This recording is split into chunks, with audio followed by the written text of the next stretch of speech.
3 जून 1947 ये वो तारीख थी जब भारत के 40 करोड़ लोगों की आज़ादी का दिन तय हुआ और साथ ही मोहम्मद अली जिन्ना का पाकिस्तान बनाने का नापाक सपना भी पूरा हो गया। इस दिन तारीख तय की गई 15 अगस्त 1947।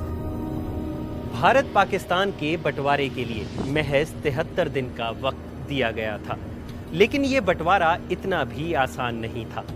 जमीन का बंटवारा, कौमों का बंटवारा, दरियाओं का बंटवारा, भारत में पड़े नकदी नोट का विभाजन, इसके अलावा रिजर्व बैंक के तहखाने में पड़ी सोने की ईंटें, मैले कुचैले नोट और भारत के सुदूरतम नागा आदिवासियों के इलाके में एक बंगले में डिप्टी कमिश्नर की संदूकची में पड़े एक एक डाक टिकट का बंटवारा होना था।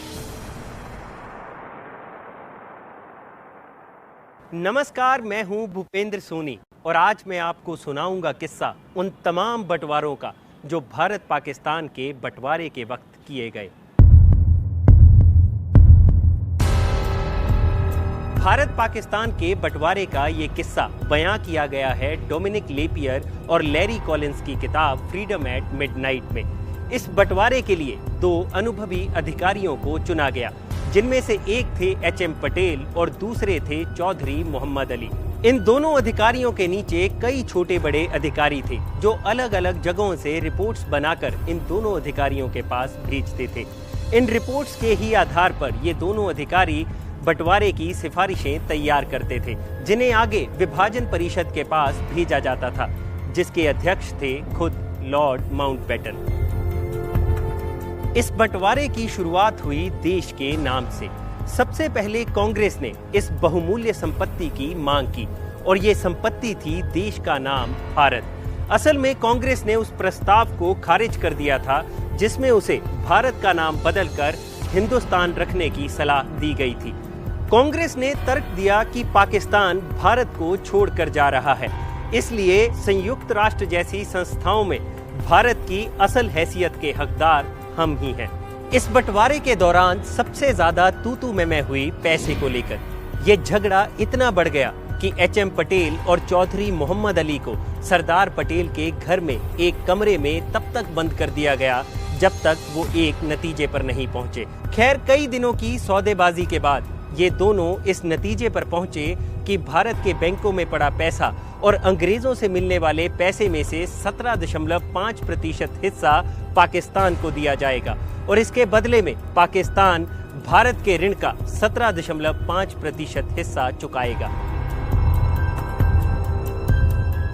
इसके अलावा भारत के सरकारी दफ्तरों में पड़ी चल संपत्ति में से 80% हिस्सा भारत के लिए और 20% हिस्सा पाकिस्तान के लिए देना मुकर्रर किया गया। फिर क्या था, भारत के हर दफ्तर में मेज, कुर्सियों और टाइपराइटर तक की गिनती होनी शुरू हो गई। इन सभी चीजों के बंटवारे के लिए बहस तो छोड़िए, लड़ाइयां तक हुई, लेकिन एक चीज के लिए कभी कोई बहस नहीं हुई और वो थी शराब। जितनी भी शराब थी वो भारत को दे दी जाती और इसके बदले में कुछ धन पाकिस्तान को दे दिया जाता था। इस बंटवारे के दौरान एक सवाल और उठा कि समंदर में मारे गए जहाजियों की विधवाओं को पेंशन कौन देगा? क्या सभी मुस्लिम बेवाओं को पेंशन पाकिस्तान देगा?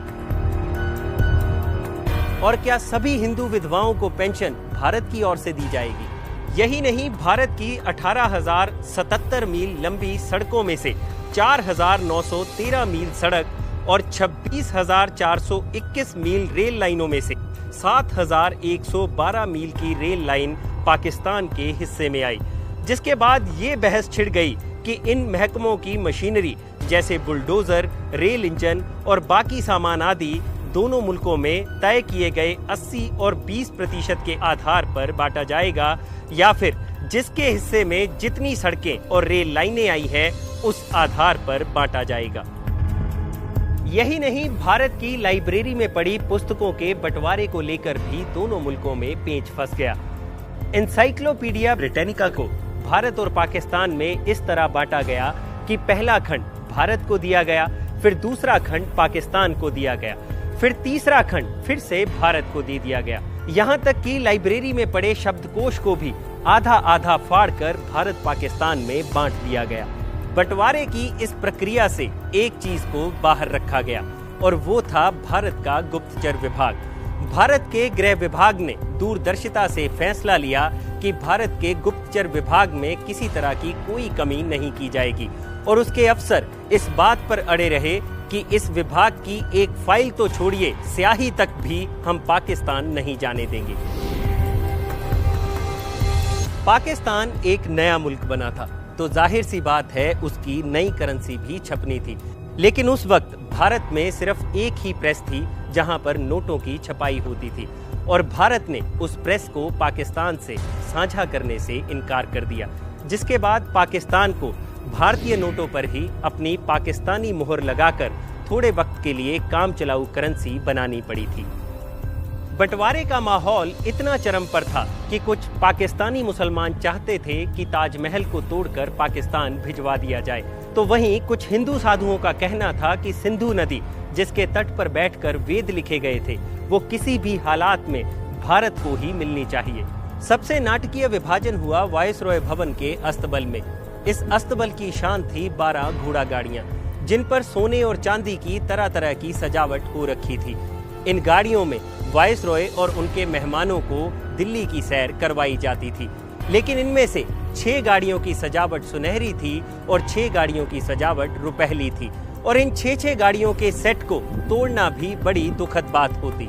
इसलिए माउंटबेटन के एडीसी पीटर हॉज ने यह तय किया कि सिक्का उछालकर इस बात का फैसला किया जाएगा कि किसके हिस्से में सुनहरी गाड़ियां आएंगी और किसके हिस्से में रुपहली।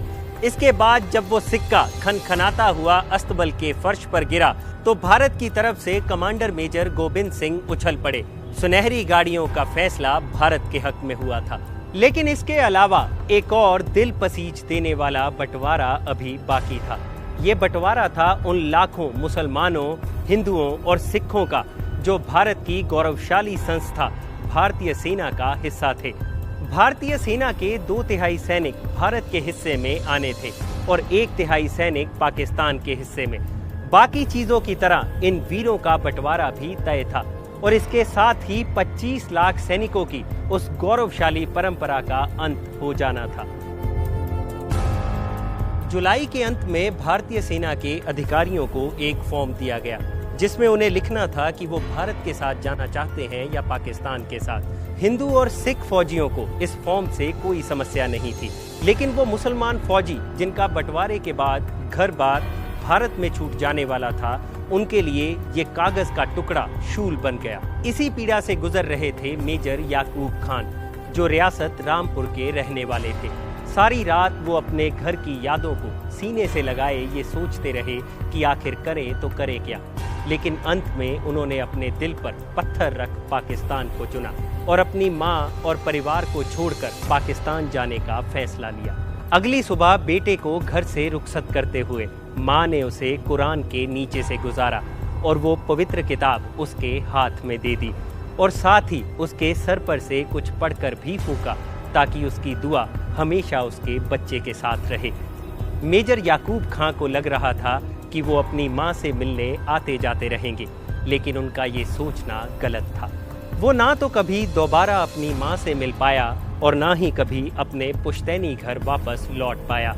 इसके कुछ ही महीनों बाद वो कश्मीर में पाकिस्तानी बटालियन की अगुवाई कर रहा था और जो भारतीय फौज की टुकड़ी उसकी बटालियन से लोहा ले रही थी, उनमें एक टुकड़ी गढ़वाल रेजिमेंट की भी शामिल थी। उस रेजिमेंट के कमांडर भी याकूब खां की तरह मुसलमान ही थे, लेकिन फर्क सिर्फ इतना था कि उन्होंने साल 1947 में अपनी मातृभूमि भारत को चुना और ये विडंबना ही थी कि वो भी रियासत रामपुर के ही रहने वाले थे। याकूब खां की तरह उनके नाम के पीछे भी खां ही लगता था और उनका नाम था यूनुस खान, जो याकूब खान के बड़े भाई थे। 2 मुल्कों के बंटवारे ने 2 सगे भाइयों को युद्ध के मैदान में एक दूसरे के सामने लाकर खड़ा कर दिया था। अगर आपको हमारा ये